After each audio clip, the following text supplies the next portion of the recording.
With more than 20,000 cards being playable in Commander, 10 sets being released every single year, Commander nowadays is easy to break. Pick up one of EDH Rec top 100 commanders, play staples and high synergy cards, throw in some infinite combo, and easy enough, you'll win a lot of games. Luckily, EDH is still a casual format where you try some silly cards and have fun with a couple of friends. So, are you looking for a new fun deck with a unique way to build the commander? Something you can brag about at the kitchen table?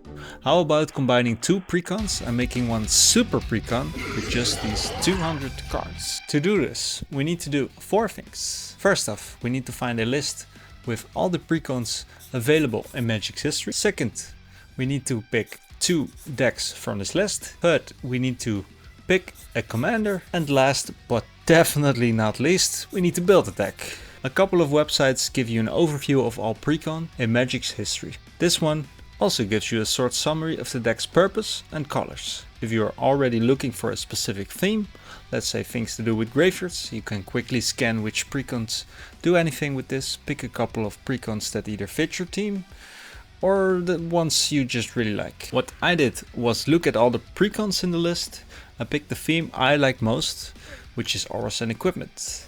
I went for auras and this obviously narrowed down the potential by a lot. Picking, I had 3 demands, you could say.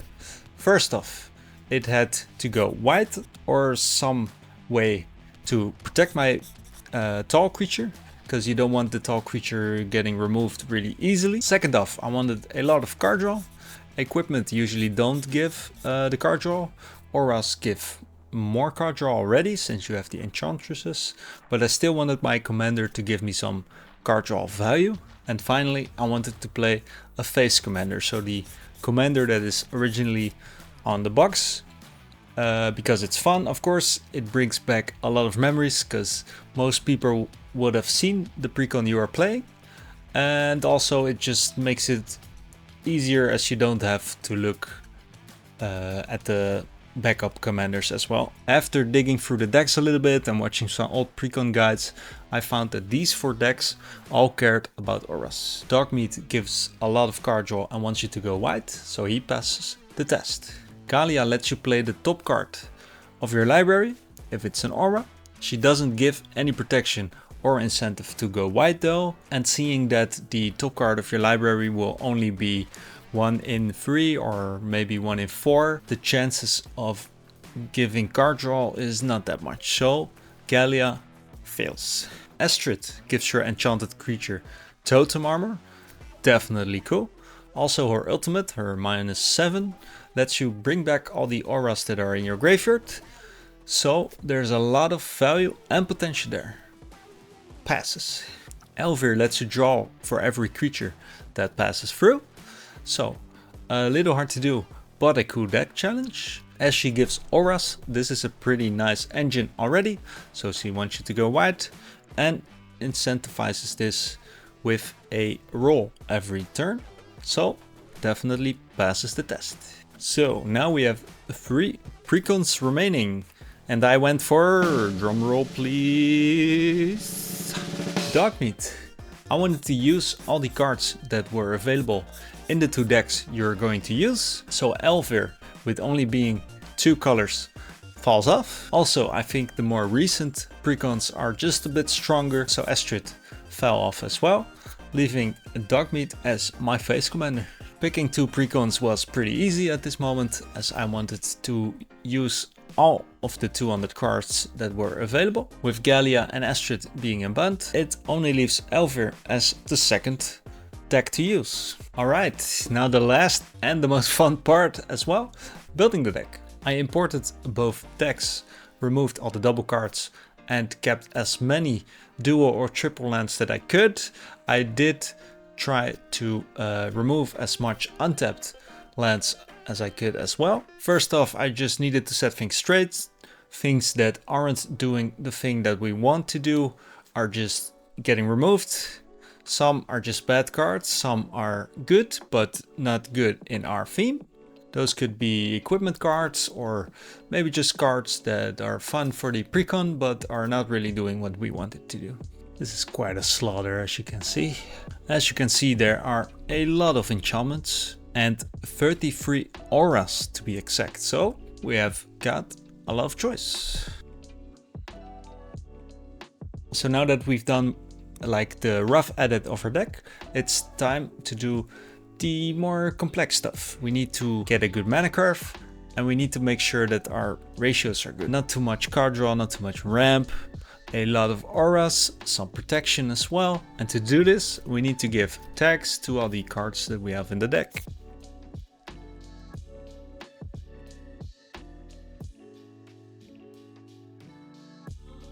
Alright, now that the tags are done, you can see we've got 5 board wipes, 21 cards that boost. Of course, with auras, there's a lot of boosters in there. We have 15 pieces of card advantage.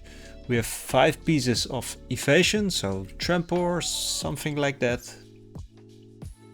17 pieces of ramp, 6 pieces of recursion, 9 pieces removal, 13 of protection, and 9 cards that make token in any way, so we can have a wider board. So ideally, I would want around 10 ramp and around 10 pieces of card advantage. So we do have some cards that make junk tokens, as we are already doing so, but not really playing around, playing from exile or something. We don't want more junk tokens, we just want card draw.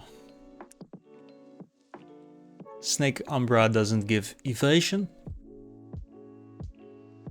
Well rested means your creature has to come tapped, so attack and still survive another round, so quite hard to do. For now I'll leave it like this. 17 pieces of ramp, so that's way too much. This is conditional. This one is pretty cool, but only gives white. For now I'll keep it in here. This one is quite conditional. We do want to keep the auras if possible, because they draw us cards as well, as they're being enchantments. We have a couple of cards that make our enchantment spells cheaper, and we don't want too many of those. A 5 mana card that gives you just 1 card is too much. This one is pretty cool, so we'll keep the 5 pieces for now. Removal with 9 pieces is perfect. I don't think we want to cut anything here. 12 pieces of protection is way too much. I don't think Tithe Maker does too much. The aura being 6 mana is pretty high, as we want to go white, so we want cheap auras. Acquired Mutation is pretty cool, but besides from giving Goaded, it doesn't really do much for us. So as you see, the last ones are always the hardest to cut, as people can just kill cast before they kill any other of your creatures. I think this one will have to go. Creatures and enchantment spells being countered doesn't bother me that much, so Destiny Spinner has to go. So strangely enough, I think I will have to cut the boots, because we are going aura. And for now I'll just leave it like this. Then we have the tokens. I think we only want a couple of these, so only just the best or our favorite ones. I'll cut Pollen Bride since it's 6 mana. Squirrel Nest since it actually costs mana, because you have to tap a land. This one because it's 5 mana. And the board wipes, 5, it is a bit heavy. So I will cut single combat, because you can't cast creature spells until the end of your next turn. So this turn and your next turn you can't cast creature spells. So if your commander dies, you can't cast it for about 2 turns if you count this one. So we have 5 cards remaining. So I do feel like we just need to get our fundamentals down.